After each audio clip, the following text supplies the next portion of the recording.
খারাপ সিচুয়েশন হয়েছে বা আমি খুব ডিপ্রেশনে আছি বা অ্যাংজাইটিতে আছি, আমাকে দেখতে হয়তো এরকম যে মানুষ নেগেটিভই ভাবে তো হয়। মানে আমি অনেক সময় এরকম হয়েছে যে মনে হচ্ছে যে আজকের পর হয়তো কালকের দিনটা সকালে দেখবো না। ডিপ্রেশন এমন একটা ফেজ, পজিটিভিটি আসেই না, তখন মনে হবে মানে খালি ওই খাটের উপর শুয়ে থাকো। ইতিহাস আমার খুব ভালো লাগতো ছোটবেলা থেকে, সো হিস্ট্রি নিয়ে এখন ডিপ্লোমা করছি। তোমার মনটা যখন খুব ভারাক্রান্ত থাকে তখন তুমি ঘুরতে গিয়েও মজা পাবে না। অনেককে আমি বলতে শুনেছি যে হিরো হিরোইন প্রেম করে নাও, তাহলে সিরিয়াল খুব ভালো কেমিস্ট্রি দেবে। আই ডোন্ট থিঙ্ক যেটা হয়। তাহলে আমরা অ্যাক্টার্স কেন? ট্রাস্ট ইস্যুজ সব জায়গায় হয়, মা বাবার মধ্যে হয় না, মা মেয়ের মধ্যে ট্রাস্ট ইস্যুজ হয় যে মা এটা করতে চাইছে না, মা হয়তো এটা ভালো লাগছে না এই জন্য আমাকে বলছে না। অনেক সময় ট্রাস্ট ইস্যুজ হয়। এরকম কোনো রিলেশন তুমি দেখাতে পারবে না যেখানে ট্রাস্ট ইস্যুজ নেই।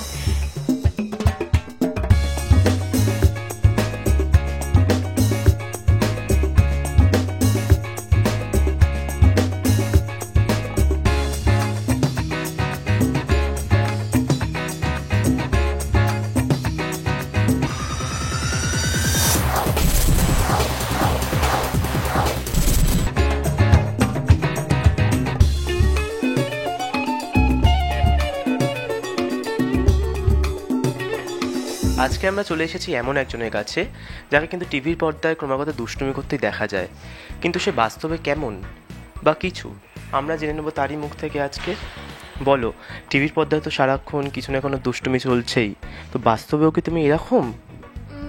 এতদিন ধরে অডিয়েন্স দেখছে আমাকে, নিশ্চয়ই এখন অবধি বুঝে গেছে যে আমি বাস্তবে একদমই ওরকম নই। বাট কিছু করার নেই, আমাকে দেখতে হয়তো এরকম যে মানুষ নেগেটিভই ভাবে, বুঝতে পারি না কেন কিন্তু ভাবে। কিন্তু হ্যাঁ, চেষ্টা করি লাইফে পজিটিভ থাকার, যেমন সবাই চেষ্টা করে তেমন আমিও একটু পজিটিভ থাকারই চেষ্টা করি। এবার মানুষের সাথে আমার কথা বললে মানুষ বুঝতে পারে যে আমি ভালো কি খারাপ। তুমি তো ভালো দেখেই বোঝা যায়, ঠিক আছে। তো বন্ধুরা কি বলছে তোমাকে? বন্ধুরা তো এত বছর ধরে দেখতে দেখতে অভ্যস্ত হয়ে গেছে। এখন সবাই বলে প্লিজ নেগেটিভটা ছেড়ে বা পজিটিভ রোলস কর। অনেক দিন হয়ে গেছে নেগেটিভ দেখতে দেখতে, কিন্তু আমাকে যেন কেন আমি জানি না, মানুষ নেগেটিভ আমাকে দেয় আর পজিটিভ রোলে আমাকে কাজটি করতে পারে না। উল্টে আমার যদি কোনো সিরিয়ালে নেগেটিভ রোল না থাকে, সেখানে যদি আমি বলি যে একটু পজিটিভ যখন হচ্ছে, বিষয়টা পজিটিভই থাকতে দাও, নেগেটিভ করো না, তারপরেও আমাকে নেগেটিভই করে দেওয়া হয়। তো বন্ধুরা এখন অভ্যস্ত আর কি। প্রথম প্রথম খুব ভাবতো যে তুই বললেই হয়ে যাবে, তুই বল না তুই পজিটিভ রোল করতে চাস। আমি অনেকবার বলে দেখেছি আমার বন্ধুদের কথা শুনে, বাট হয়নি আর কি। এই ক্যারেক্টারগুলোর সাথে খাপে খাপ মেলাতে কি প্রবলেম হয় না তোমার? প্রথম হতো, যখন তিতলি করছিলাম তখন হয়েছিল, কারণ প্রথম আমি নেগেটিভ করেছিলাম তখন। তারপরে আস্তে আস্তে এখন অভ্যেস হয়ে গেছে। এখন ডিফারেন্ট নেগেটিভ করতে করতে ডিফারেন্ট ইমোশনস দেখতে দেখতে এখন যা অবস্থা হয়েছে, এখন মনে হচ্ছে যে ঠিক আছে, নেগেটিভসরাও খারাপ নয়, কারণ তাদের লাইফেও অনেক কিছু হয়েছে বলে তারা খলনায়িকা হয়েছে। এরকম নয় যে প্রথম থেকেই তারা এরকম ছিল, তাদের লাইফে কিছু ইনসিডেন্টস হয় তাদের। আর মেগা সিরিয়ালে তো জানা কথাই যে তুমি একজনকে ভালোবাসবে, তারপরে একটা গ্রামের মেয়ে এসে তাকে নিয়ে চলে যাবে। এবার তুমি এত পড়াশুনো শিক্ষিত, তারপরে তুমি শহরে পড়াশুনো করেছো, তুমি হয়তো বিদেশে গিয়ে পড়াশুনো করে এসছো, তাহলে লাভটা কী হলো? তো ঠিক আছে, মানে খলনায়িকারা একদম প্রথম থেকেই খলনায়িকা হয় না। তো ওই স্টোরিটা গ্রাফ করতে করতে বোঝা যায় যে কেন হয়েছে এন। তখন ঠিক আছে, অসুবিধা হয় না। বাস্তবতাতেও কি সেরকমই হয় যে মানুষকে নেগেটিভ তৈরি করে দেয় বাস্তব? দেখো, রিয়ালিটি তো অন্যরকম, মানে প্রত্যেকটা মানুষ ইন্ডিভিজুয়াল। ধরো আমি তুমি একেবারেই আলাদা দুজন মানুষ, এখানেই দাঁড়িয়ে আছি। আজকে কোনো একটা ইনসিডেন্ট হলো, তুমি অন্যভাবে রিয়্যাক্ট করবে, আমি অন্যভাবে রিয়্যাক্ট করবো। এবার আমার মনে হয় না যে মেগা সিরিয়ালের মতন কেউ খলনায়িকা হয়ে যেতে পারে, কিন্তু হ্যাঁ অনেক সময় মানুষ নেগেটিভ হয়ে যায়, মানে নেগেটিভিটি তাদেরকে গ্রাস করে নেয়। কিন্তু আমার মনে হয় যে মানে খুবই খারাপ সিচুয়েশন হয়েছে বা আমি খুব ডিপ্রেশনে আছি বা অ্যাংজাইটিতে আছি, তখন মানুষ নেগেটিভ থটস আনে, বাট মনে হয় যে এইটা করলে হয়তো আমি বেটার ফিল করব। বাট আই ডোন্ট থিঙ্ক যে মানুষ খুব একটা মেগা সিরিয়ালের মতো নেগেটিভ হয়ে যেতে পারে। বাট অনেক সিচুয়েশন এরকম হয় যে মানুষকে নেগেটিভ করে তোলে অনেক মানুষের পার্সপেক্টিভে। বাট আই ডোন্ট থিঙ্ক যে খলনায়িকা পুরোপুরি হয়ে যেতে পারে কেউ। সো হ্যাঁ, পজিটিভিটিটা বেশি থাকে মানুষের মধ্যে, সেটা অনেক সময় নেগেটিভিটি গ্রাস করে নেয়, বাট আবার ঠিক হয়ে যায় মেডিটেশন করলে বা কিছু করলে ঠিক হয়ে যায় অনেক সময়। তোমার সাথে কি কখনো এরকম কোনো ঘটনা ঘটেছে যেখানে এরকম কিছু প্রবলেম তোমায় ফেস করতে হয়েছে? হ্যাঁ দেখো, আমি বিগত 1.5 বছর ধরে ক্লিনিক্যাল ডিপ্রেশনের সাথে ফাইট করছিলাম। এই রিসেন্টলি আমি একটা পোস্ট দিয়েছিলাম যে আমি ক্লিনিক্যাল ডিপ্রেশন ছিলাম, আমি মেডিকেশনে ছিলাম actually. So for that reason অনেক সময় নেগেটিভ থটস এসছে যে কেন এরকম হচ্ছে, কী জন্য হচ্ছে, এটা করব না, এটা পারবো না। সেলফ ডাউটস হয় অনেক সময় যে আমি কি এটা পারবো না, হয়তো মানে ওই আনসারটাও নিজের মধ্যেই দিয়ে দেওয়া হয়। এরকম না যে কোয়েশ্চেনটা তুমি করলে আনসারটা অন্য কেউ দিল, তোমার নিজের শরীর তোমাকে আনসার দিয়ে দেবে না, তুমি পারবে না করতে। তো এটা অনেক সময় হয়, বাট ওটা কাটিয়ে উঠতে হয়। মানে আমি অনেক সময় এরকম হয়েছে যে মনে হচ্ছে যে আজকের পর হয়তো কালকে দিনটা সকালে দেখবো না, মানে অনেক এরকম থটস এসছে। বাট তারপরে নিজের মধ্যেই পজিটিভিটি এসছে যে কেন এরকম হবে, আমি এত ভালো কাজ করছি, মানুষ চিনছে আমাকে, আরও 5 জন বন্ধু আমার আছে, মা বাবা আছে, তারা আমাকে এত সুন্দর করে রেখেছে। দেন কেন আমি, আর অ্যাকচুয়ালি ডিপ্রেশনটা বলে বোঝানো যাবে না। এটা নয় যে মানুষ যদি, যারা ডিপ্রেশন ফেস করেনি তারা যদি কেউ বলে যে হ্যাঁ ঠিক আছে তুই পজিটিভ ভাব না, হয়ে যাবে, তখন পজিটিভিটি আসেই না। ডিপ্রেশন এমন একটা ফেজ, পজিটিভিটি আসেই না। তখন মনে হবে মানে খালি ওই খাটের উপর শুয়ে থাকো, আর শুয়ে থেকে উঠেই যখন তুমি ফেস করবে দুনিয়াটা, তখন মনে হবে যে কেন হচ্ছে এটা আমার সাথে, আমি কি একমাত্র খারাপ, আমার সাথেই কি এগুলো হচ্ছে। ডিপ্রেশনটা খুব একটা খারাপ জোন। তো ওই সময় কারুর পজিটিভিটি কাজ করে না, কিন্তু ওটা আস্তে আস্তে জেনারেলি তোমার, আমি যেমন এক জায়গায় বসে 5 মিনিট, 4 মিনিট, 3 মিনিট দিয়ে শুরু করেছিলাম। অ্যাকচুয়ালি 3 মিনিট আমি একটা জায়গায় শান্তভাবে বসে থাকতাম, তারপর ওটা আস্তে আস্তে 1 ঘন্টা করতে পেরেছিলাম। তারপর ওটা মেডিটেশন করতে করতে আস্তে আস্তে তুমি শান্ত হলে যখন, তুমি এমনিই বুঝতে পারবে যে কোনটা তোমার জন্য ঠিক, কোনটা তোমার জন্য ভুল। সেইটা আমি তো ফেস করেছি। তোমার ফ্যান্সদেরও এটাই বলবে যে কিভাবে নেগেটিভিটি থেকে পজিটিভিটিতে আসা যায় বা কিছু? হ্যাঁ, আমি আমার ফ্যান্সদেরকে এটাই বলবো যে, ফ্যান্সদের বলেন, আমি মানে সবাইকে বলবো যে যখনই তোমার মনে হবে যে তোমার কিছু ভালো লাগছে না করতে, তোমার মনে হচ্ছে তুমি যেটা সব থেকে বেশি ভালোবাসো সেটাও তোমার করতে ভালো লাগছে না, তখনই তুমি বুঝতে পারবে যে সামথিং ইজ রং। সো ওই সামথিং ইজ রংটাকে অ্যাড্রেস করাটা খুব ইম্পর্টেন্ট ফার্স্ট। সেকেন্ড হচ্ছে মানুষের থেকে হেল্প নেওয়া। এরকম নয় যে মানসিক অসুস্থতাটা কোনো খারাপ জিনিস।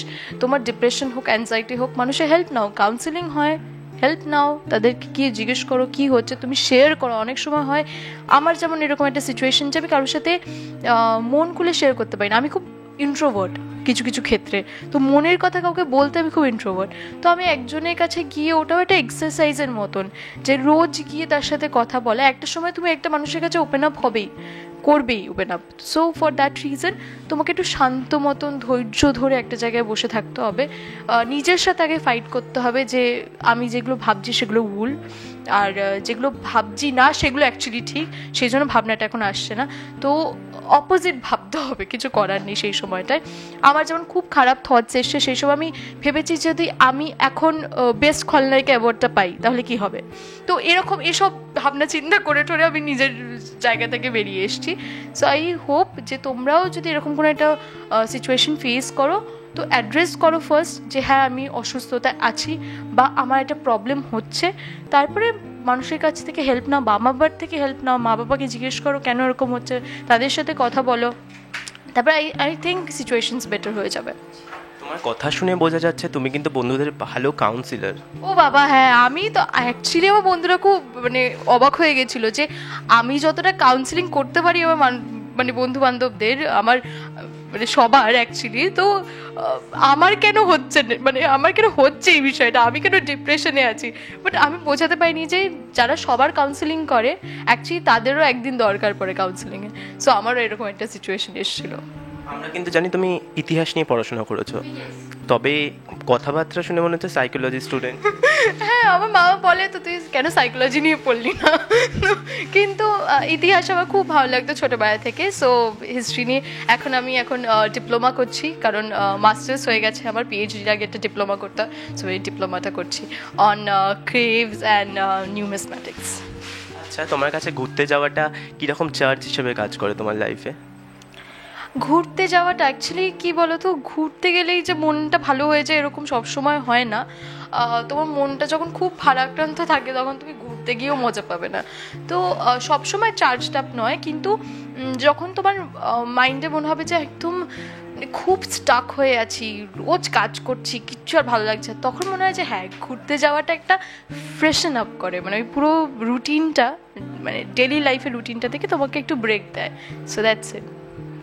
তো অনেক গম্ভীর আলোচনা হলো, এবার ফিরে আসবো সিরিয়ালে। ঠিক আছে, তোমার সঙ্গে ফুলকির সম্পর্ক কি? দর্শক কিন্তু জানতে চায়, সবসময় তো কোনো না কোনোভাবে কলকাঠি নাড়াই চলছে ওর পিছনে। হ্যাঁ, মানে ফুলকির সম্পর্কটা খুবই খারাপ অ্যাকচুয়ালি আমার সাথে। রুদ্রর সাথে অ্যাকচুয়ালি আমার একটা রিলেশনশিপ আছে, যেটা সবাই জানে। সো ফর দ্যাট রিজন ফুলকি কি বলে আমার শত্রু, আমার নিজস্ব শত্রু নয়ও, যেহেতু রুদ্রদার শত্রু সেই জন্য ঈশিতারও শত্রু। আর এখন আমি গীতা এলএলবিও করছি, সো গীতা এলএলবি তো সেম, মানে আমি আমার ভাইয়ের জন্য আমি নেগেটিভ হয়েছি, আদারওয়াইজ মানে মেয়েটাকে দেখাচ্ছে যে ঈশিতা খুব ভালো, ঈশিতা কিন্তু সত্যি খুব ভালো, ঈশিতা কিন্তু ফুলকিকে হেল্পও করেছে রুদ্রদাকে মানে জেলে ঢোকানোর জন্য। সো ঈশিতাও বুঝতে পারছেন যে ভালো, ইভেন অধরা সিনহাও খুব ভালো, শুধু সিচুয়েশনস একটু মাঝে মাঝে খারাপ হয়ে যায়, একটু ওদিক ওদিক হয়ে যায়, তখন আমি নেগেটিভ হয়ে যাই। বাস্তবে তোমাদের মধ্যে সম্পর্ক কীরকম? খুবই ভালো। আমার সাথে যাদেরই ভালো, মানে যাদেরই দেখা হয় তাদেরই সাথে খুব ভালো রিলেশন, দিব্যানির সাথেও খুব ভালো রিলেশন, এখানে হিয়ার সাথেও খুব ভালো রিলেশন। কারণ কি বলতো, এরকম নয় যে আমাদের পর্দায় যেভাবে দেখানো হয় সেভাবেই আমরা রিয়েল লাইফে আমরা সবাই কথা বলি, গল্প করি, একসাথে বসেই আড্ডা দিই, তারপরে শর্টে যাই। সো ভালো রিলেশন। দিব্যানি তো অনেক ছোট আমার থেকে, সো আমাদের মধ্যে অনেকই গল্প হতো। So yes. তোমার তো অনেকগুলো বছর হয়ে গেল অভিনয় জগতে, তো তোমার কি মনে হয় একটা অভিনয় করবার জন্য, একটা সিরিয়াল করবার জন্য সম্পর্কগুলো কি আসলেই গড়ে তোলা খুব প্রয়োজন? দেখো, আমি অতটা বিশ্বাস করি না। অনেক সময় বলে, যেমন অনেককে আমি বলতে শুনেছি যে হিরো হিরোইন প্রেম করে নাও, তাহলে সিরিয়াল খুব ভালো কেমিস্ট্রি দেবে। আই ডোন্ট থিঙ্ক যেটা হয়। তাহলে আমরা অ্যাক্টার্স কেন? অভিনেতা অভিনেত্রী একটা অন্য জোন, মানে ওই অ্যাক্টিংটা it's all about creativity, how your thinking in your life, এগুলো অন্য জোন। এখানে কোনো জিনিসটা রিয়েল হতে হবে এরকম ব্যাপার না। অভিনেতা অভিনেত্রী এমনি কোনো রিয়েল লাইফ আমরা মানে আমরা যেটা দেখাচ্ছি সেটা সেই ক্যারেক্টারটার জন্য রিয়েল। আমি আইন্দ্রি ঈশিতা নই, আইন্দ্রি লাইফ লিড করে, তো সেখানে আমি আমার পর্দার লাইফ আর এখানের লাইফ যদি একসাথে করে নিই তাহলে আর কোনো লাভ নেই। মানে আমি ফিরে যাব কিসে? আমি যখন কাট হবে, যখন র্যাপ আপ হবে, যখন বাড়ি ফিরবো রাতে, তখন কার কাছে ফিরে যাব? আমার রিয়েল লাইফে ফিরবো, তো আমি রিয়েল লাইফে আবার ফিরে যাবো। সো সেটা নয়। আমার মনে হয় যে সব কিছু আলাদা রাখা উচিত। আমার প্রফেশনটা আলাদা, পার্সোনাল লাইফ আলাদা। সো এরকমও হয় যে মানে তুই এটার মধ্যে ঢুকে যাই, ক্যারেক্টারটার মধ্যে ঢুকে যায়, একটা সুইচ অন সুইচ অফ হয়। ওটা আস্তে আস্তে প্রথমেই তো একটা অ্যাক্টরের হয় না।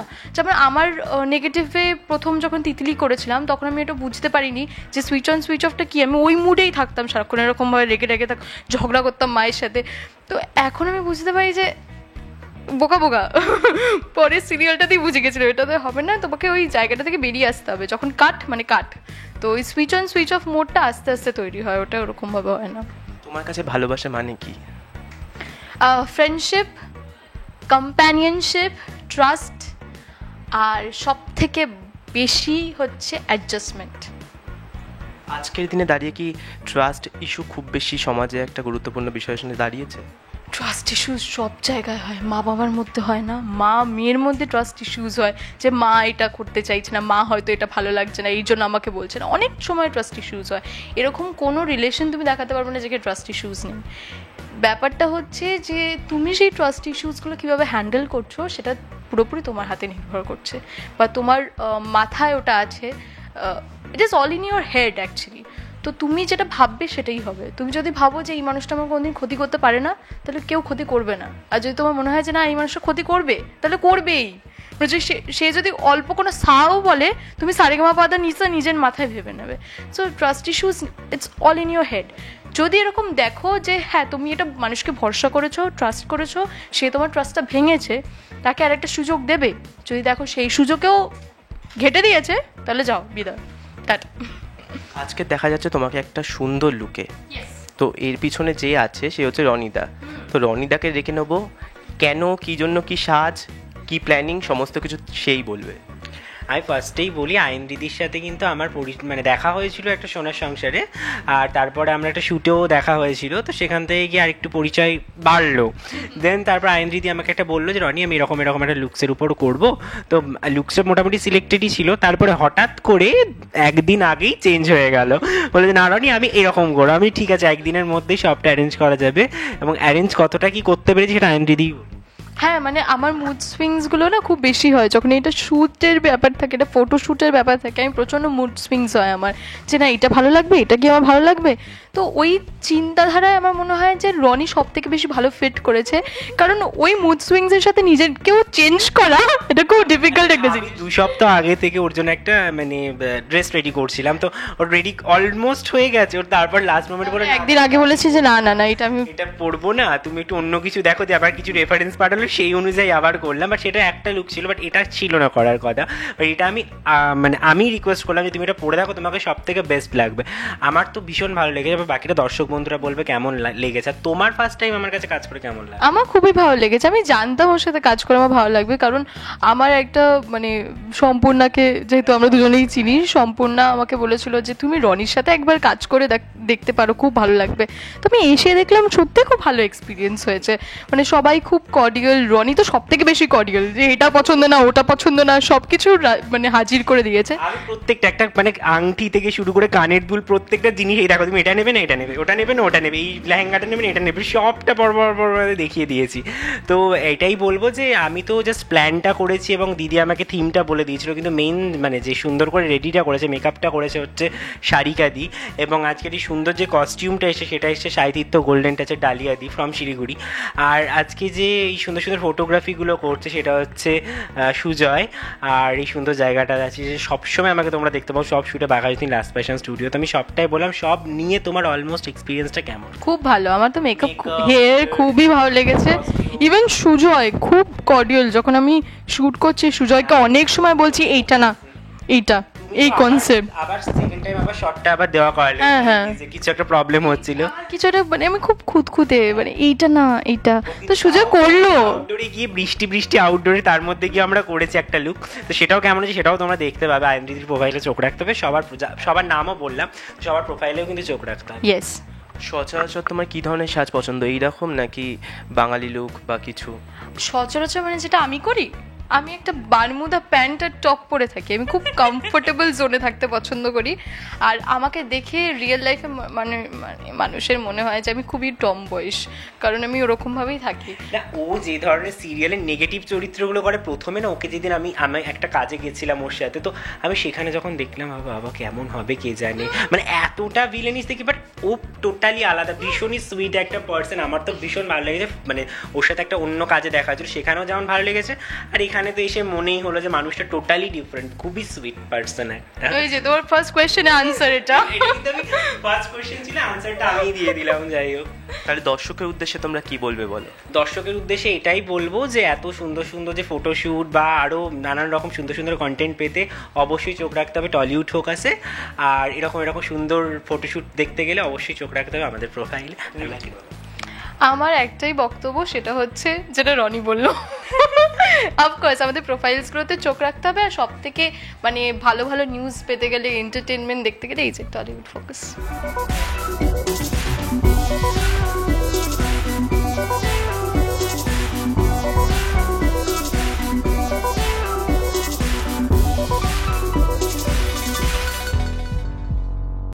টলিউড ফোকাস কলকাতা চ্যানেলটি আপনাদের ভালো লেগে থাকলে লাইক করুন, সাবস্ক্রাইব করুন এবং আপনাদের পছন্দের ভিডিওটি অবশ্যই শেয়ার করুন। Tollywood focus Kolkata.